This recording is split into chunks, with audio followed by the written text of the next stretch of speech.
Tonight, horrific new images showing a deadly car bombing in eastern Ukraine. Video circulating online shows the vehicle exploding in Russian-occupied Starobilsk earlier this month. Kyiv saying a former Ukrainian official who joined the Russian-backed forces in the region was killed. It's unclear who is responsible. This attack coming 1 week before the deadly car bombing outside Moscow that killed the daughter of a Putin ally. Ukraine denies responsibility. This as fighting intensifies around the Zaporizhzhia nuclear power plant. Russia tonight blocking a UN treaty that aims to prevent the spread of nuclear weapons, citing concerns over the military activities at the plant. Ukraine says Russia is using the plant as a military base.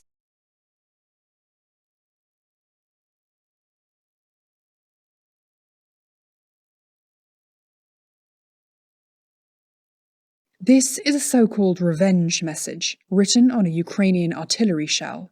They've become an outlet for those struggling with grief, like Yuliana Romanev. She paid for a shell to bear the name of her favourite uncle, Andriy. Romanev is among hundreds who have donated to Revenge4, a local crowdfunding website that raises money for the Ukrainian army by selling the messages. It's raised over $67,000 so far, and creator Alexander Arhat says all the messages have a story behind them, from friends to family, or even pets lost in the war.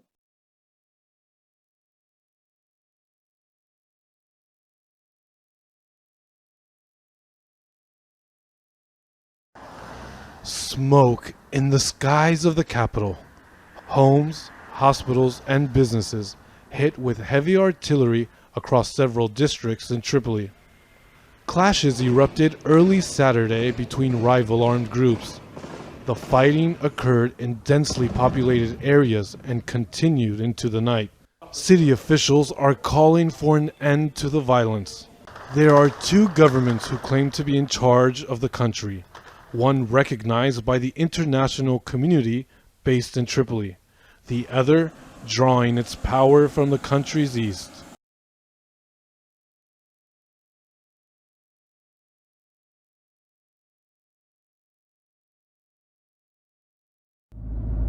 Dozens of cars and trucks line up at the Lubelski-Weigl-Bogdanka coal mine in Poland on Friday as people fearful of winter shortages wait for days and nights to stock up on heating fuel. 57-year-old Arthur, who did not want to give his full name, drove 18 miles to get to the mine in eastern Poland, hoping to buy several tons of coal for himself and his family. Arthur's household is one of the 3.8 million in Poland that rely on coal for heating and now face shortages and price hikes after Poland and the European Union imposed an embargo on Russian coal following Moscow's invasion of Ukraine in February.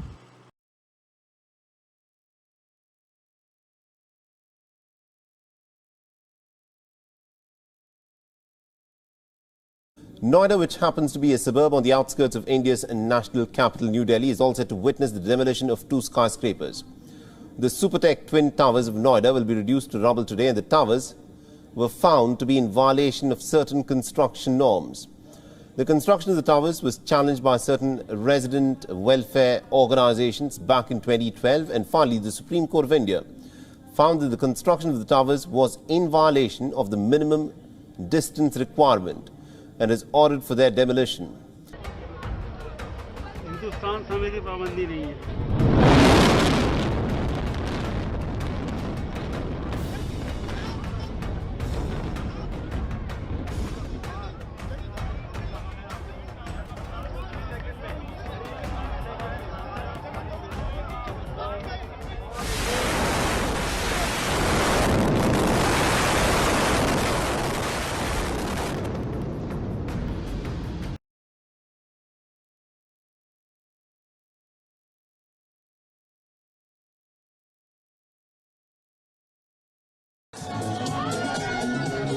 No Europride will be held this year after host city Belgrade cancelled the event in honor of the LGBTQ community less than a month before it was due to start.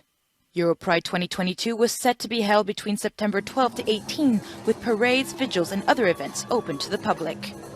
Since the 90s, almost every European capital has hosted the Pan-European Pride event. Which At a press conference, Serbian President Aleksandar Vucic said the Pride Parade, or whatever you want to call this thing, scheduled for September, will be postponed or cancelled.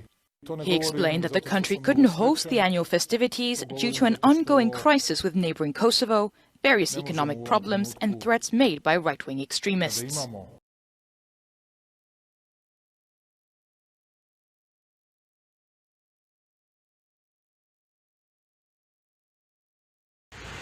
This is the world's most powerful rocket. NASA intends to use it to send humanity back to the moon.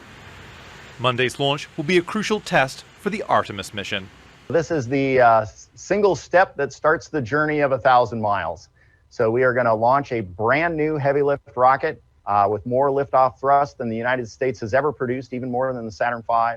We've got a brand new capsule that can sustain a crew of 4 for 21 days on flights to the moon, around the moon, and beyond the moon. We're going to test all that out. Artemis began its journey long before launch day. The booster rockets came by train from Utah. The core shipped by barge from Mississippi. That's where the world's most powerful engines were put to the test earlier this year. The rocket will push the Orion spacecraft beyond Earth's orbit. Several days and nearly 400,000 kilometers later, it'll reach the moon.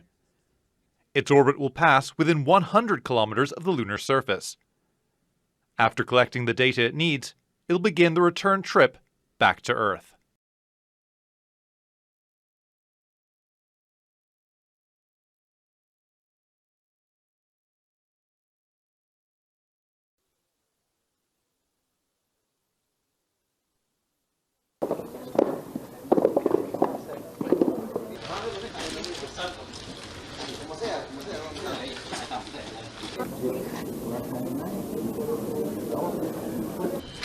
Señor Jefe del Estado Mayor General,